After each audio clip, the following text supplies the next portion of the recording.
ഈ ഒരു tariff Trump ചുമത്തുവാൻ കാര്യം അമേരിക്കയുടെ താല്പര്യങ്ങൾ മാത്രം കണ്ടല്ല, തികച്ചും വ്യക്തിപരമായ പല കാരണങ്ങൾ കൊണ്ടാണെന്ന് ഈ വീഡിയോയിൽ വിശദീകരിക്കുവാൻ ഞാൻ ശ്രമിക്കുന്നതാണ്.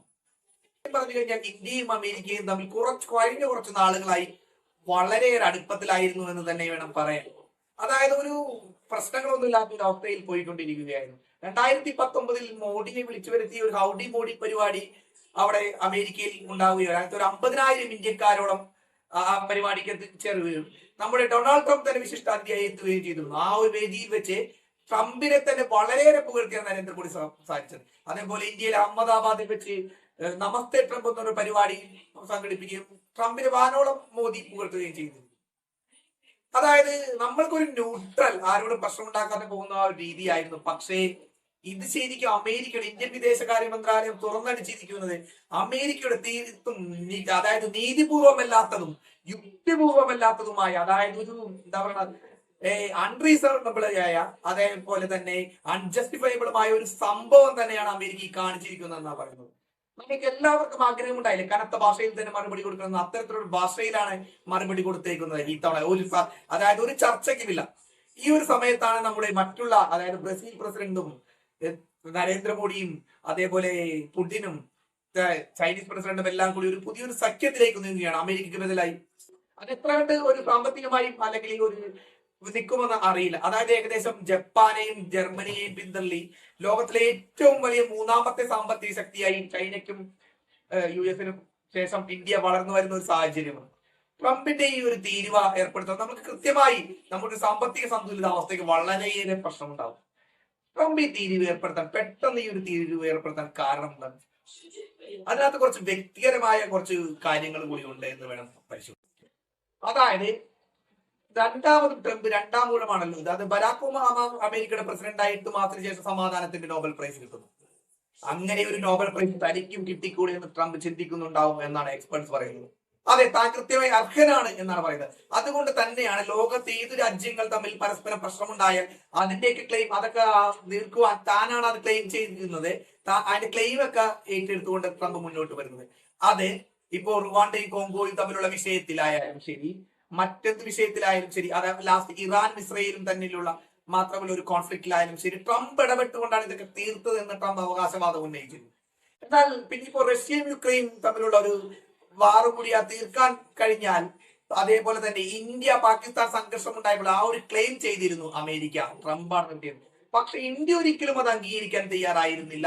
മൂന്നാമതൊരു കക്ഷി ഇതിനകത്ത് വന്നിട്ടില്ല എന്നാണ് ഇന്ത്യൻ ഭരണാധികാരികളും ഇന്ത്യൻ സർക്കാർ കൃത്യമായി പറയുന്നത്. പക്ഷെ പാകിസ്ഥാൻ സംബന്ധിച്ചിരുന്നു നമ്മുടെ അമേരിക്ക ചെറുതായിട്ട് ഇടപെട്ടിരുന്നു എന്നൊക്കെ. പക്ഷെ നമ്മുടെ അപേക്ഷിച്ചത് പാകിസ്ഥാനെന്നും പാകിസ്ഥാൻ അപേക്ഷ സ്വീകരിച്ചുകൊണ്ട് മാത്രമാണ് നാം വെടിനിർത്തൽ തയ്യാറമായതുമാണെന്ന് പറയുന്നത്. അപ്പോൾ ട്രംപിന് ആ ക്ലെയിം നാം അംഗീകരിച്ചു കൊടുക്കുന്നില്ല. ട്രംപിന്റെ ഒന്നാമത്തെ ദേഷ്യം അതാണ്. ഇപ്പോൾ യുക്രൈൻ വാർ കൂടി നിമ്മതിയിലെത്തിക്കാൻ ട്രംപിന് കഴിഞ്ഞാൽ കൃത്യമായ സമാധാനത്തിന്റെ നോബൽ പ്രൈസ് തനിക്ക് കിട്ടുമെന്നൊരു വിചാരം തന്നെയാണ് ട്രംപിന്. രണ്ടാമത്തെ ഒരു കാര്യം പറയുന്നത് തികച്ചും വ്യക്തിപരവും വ്യവസായികവുമാണ്. അതായത് ട്രംപ് തന്റെ വ്യവസായികപരമായ ഒരു കാര്യത്തിന് വേണ്ടിയും തന്റെ പദവി ഉപയോഗിക്കുന്നതെന്നാണ് തോന്നുന്നത്. അതായത് പാകിസ്ഥാന്റെ സൈനിക പിതാവ് അസിം മുനീറിനെ വിളിച്ച് വൈറ്റ് ഹൗസിൽ പോയി ചോറൊക്കെ കൊടുക്കുന്നുണ്ടല്ലോ, അതായത് വിഭവസമൃദ്ധമായ ഒരു ഫുഡൊക്കെ കൊടുത്തു വിടുന്ന സൽക്കരിച്ചു എന്ന് തന്നെയാണ്. കാരണം എന്താണ്? അതായത് അമേരിക്കയിലെ ഏറ്റവും വലിയൊരു സ്ഥാപനമായ എന്താ പറയണത് വേൾഡ് ലിബർട്ടി ഫിനാൻഷ്യൽ എന്നൊരു സ്ഥാപനം പാകിസ്ഥാൻ സർക്കാരുമായി ഒരു കരാർ ഏർപ്പെട്ടു. അവരൊരു ക്രിപ്റ്റോ കറൻസിയുമായി ഡീൽ ചെയ്യുന്ന അല്ലെങ്കിൽ അതുമായി ബന്ധപ്പെട്ട് പ്രവർത്തിക്കുന്ന ഒരു വലിയ കമ്പനിയാണ്. അതായത് സൗത്ത് ഏഷ്യയിലെ അതിന്റെ ക്രിപ്റ്റോ കറൻസിയുമായി ഡീൽ ചെയ്യുന്നതിന്റെ ക്യാപിറ്റൽ തന്നെ പാകിസ്ഥാനായി പ്രവർത്തിച്ചുകൊണ്ട് സൗത്ത് ഏഷ്യയിലും ഉടനീളം ഇതിന്റെ ബിസിനസ്, അതായത് ഈ ബിസിനസ് സാധ്യതകൾ വളർത്തുവാനാണ് ഇവർ ആഗ്രഹിക്കുന്നത്. അതിന്റെ ഭാഗമായി പാകിസ്ഥാൻ സർക്കാരുമായി കരാറിൽ അമേരിക്കൻ കമ്പനി ഏർപ്പെട്ടിരുന്നു. ഈ കമ്പനിയുടെ ഉടമസ്ഥ ആരാണ്? ഇതിന്റെ ഓണർമാരാരാണ്? ഒന്ന് ട്രംപിന്റെ മകനും പിന്നെ ഒരു മരുമകനുമാണെന്ന് കേൾക്കുന്നു. അതായത് ട്രംപിന്റെ തന്നെയാണ് ഈ ഒരു ബിസിനസ് സാമ്രാജ്യം. ഇത് ഏർപ്പെടുത്തി കൊടുത്തത് പാകിസ്ഥാൻ സൈനിക മേധാവി അസിം മുനീറാണെന്ന് പറയപ്പെടുന്നു. അതിന്റെ നന്ദി സൂചകമായിട്ടാണ് പാകിസ്ഥാനെ ഈ സംഭവം. അത് മാത്രമല്ല, പാകിസ്ഥാൻ മറ്റേ ക്ലെയിമിൽ സമ്മതിക്കുന്നു, ട്രംപ് ഇടപെട്ടുന്നിരുന്നു, ഇതൊക്കെ ചർച്ച ചെയ്തിരുന്നു എന്നൊക്കെ സമ്മതിക്കുന്നു. പക്ഷേ ഇന്ത്യ സമ്മതിക്കുന്നൊന്നുമില്ല.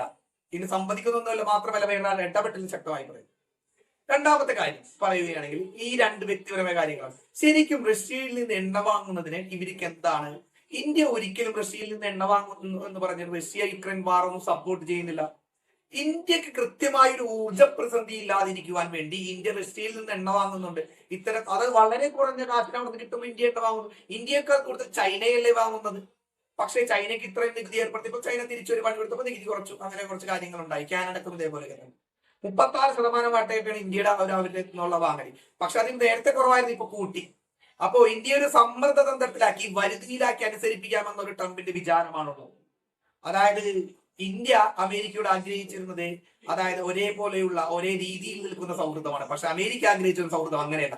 തങ്ങൾ പറയുന്ന കാര്യങ്ങൾക്ക് ഇറാൻ മൂടി നിൽക്കുന്ന ഒരു സൗഹൃദമാണ് അമേരിക്ക ആഗ്രഹിച്ചതെന്നാണ് ട്രംപിന്റെ ഇത്തരം കാര്യങ്ങൾ വരുമ്പോൾ നമുക്ക് മനസ്സിലാക്കാൻ സാധിക്കുന്നത്. പക്ഷേ അതിന് ഇന്ത്യൻ ഭരണാധികാരികൾ ഒന്നും അത് തയ്യാറല്ല. ഇന്ത്യ സ്വതന്ത്രമായ റിപ്പബ്ലിക്കാണ്, ഞങ്ങളുടെ തീരുമാനം ഞങ്ങൾ തന്നെ എടുക്കും.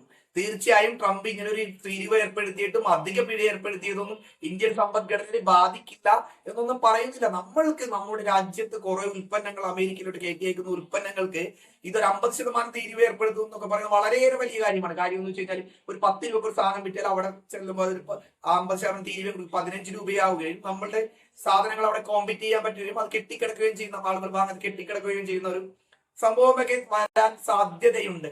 ആയതിനാൽ ഇത് നമ്മൾക്കൊരു പ്രത്യാഘാതം സൃഷ്ടിക്കും. പക്ഷേ അത് ഇങ്ങനെ ചൊറിഞ്ഞുകൊണ്ടിരിക്കുമ്പോൾ അല്ലെങ്കിൽ ഇത്തരം നികുതി അതായത് ഒരു നീതിപൂർവമല്ലാത്ത ഒരു സംഭവം ചെയ്തുകൊണ്ടിരിക്കുമ്പോൾ എത്ര നാൾ നാം കണ്ടില്ലെന്നായിരിക്കും.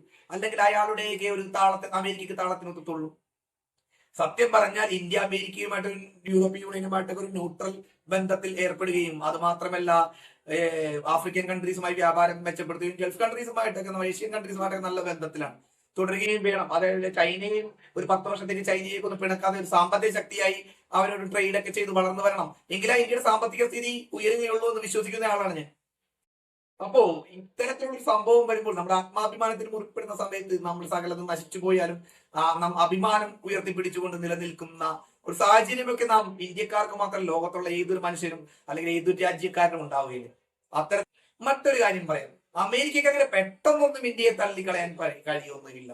140 കോടി ജനങ്ങളടങ്ങിയ ഒരു കമ്പോളം, ഒരു മാർക്കറ്റാണ് ഇന്ത്യ. അതൊരിക്കലും അമേരിക്ക വിസ്മരിച്ചു പോകരുത്.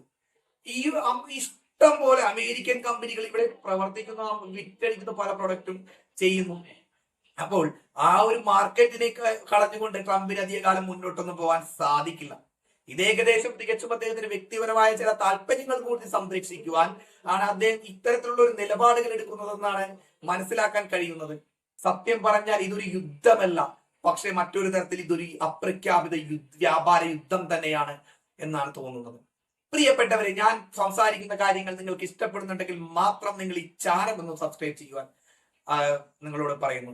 അതേപോലെ തന്നെ അടുത്ത വീഡിയോയിൽ കാണുന്നത് വരെ എല്ലാവർക്കും ബൈ. ഈ പറഞ്ഞ